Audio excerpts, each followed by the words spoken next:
नमस्कार.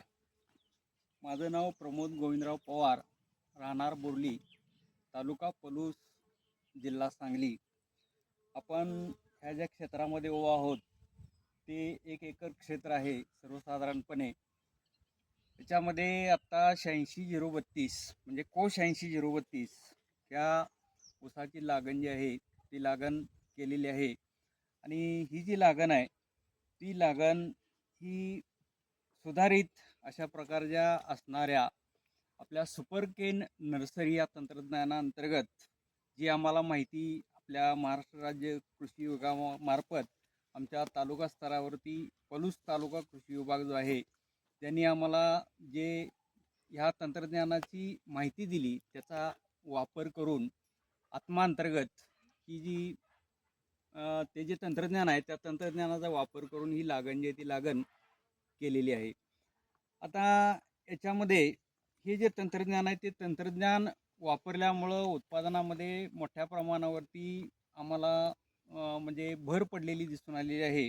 त्याचं कारण असं आहे की पारंपरिक पद्धतीनं आम्ही अगोदर कांडी लागण जी आहे ती कांडी लागण करत होतो आणि त्याच्यामध्ये सर्वसाधारणपणे आम्ही 50 ते 60 टनांपर्यंत एकरी ऊसाचं उत्पादन जे आहे ते उत्पादन काढण्याचा प्रयत्न जो आहे तो केलेला होता किंवा करत होतो आम्ही आणि आम्हाला ते निघत होतं.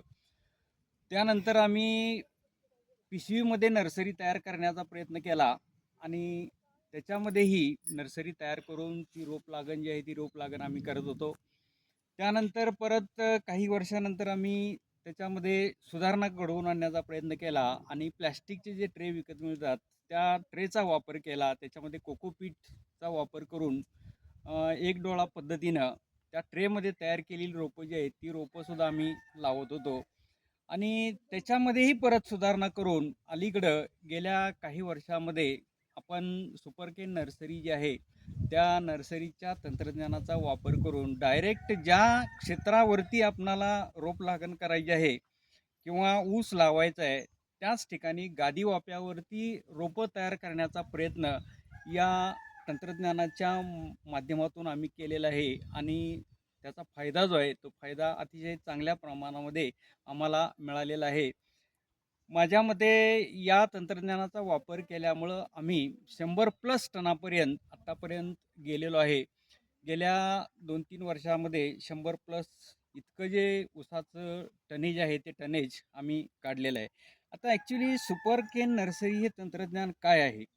तर ऊसाची रोपं जी आहेत ती रोपं ज्या तुम्ही क्षेत्रामध्ये किंवा ज्या शेतामध्ये लावणार आहात त्याच्यामध्येच गादी वाफे तयार करून त्याच्यावरती लावण्याची ही सोपी पद्धत आहे. त्याच्यामध्ये काय केलं जातं बघा, एक डोळा पद्धतीनं ज्या ऊसाच्या कांड्या असतात बेनं निवडलं जातं. बेनं निवडल्यानंतर एक डोळा जो आहे तो काढून घेतला जातो आणि बेड तयार करून त्याच्यावरती बेने प्रक्रिया केली जाते आणि ऊसाची लागण केली जाते. आता बेने प्रक्रिया करत असताना काय केलं जातं? तर बेने प्रक्रिया करत असताना कीटकनाशक म्हणून एक हमला किंवा कार्बन डायझेम वगैरे जे आपणाला बाजारामध्ये विकत मिळतं ते आपण लावतो. वापरण्याचा प्रयत्न याच्यामध्ये केलेला आहे किंवा त्या तंत्रज्ञानामध्ये सांगितलेलं आहे. त्याच्यामध्ये सर्वसाधारणपणे 750 ग्रॅम कार्बन डायझेम आणि कुठलंही एक कीटकनाशक उदाहरणार्थ हमला असेल किंवा क्लोरोपायरीफॉस असेल किंवा क्युनालफॉस असेल या प्रकारचं किंवा रोगर असेल या प्रकारचं एखादं कीटकनाशक सर्वसाधारणपणे 750 ml हे वापरलं जातं. आता हे जे कीटकनाशक आहे ते कीटकनाशक घेतल्यानंतर त्याच्यामध्ये शेतामध्येच एक चर खणली जाते सर्वसाधारणपणे 3 मीटर लांब आणि 2 मीटर रुंद आणि 1 ते 1.5 मीटर 1 ते 1.5 फूट खोल अशा पद्धतीनं एक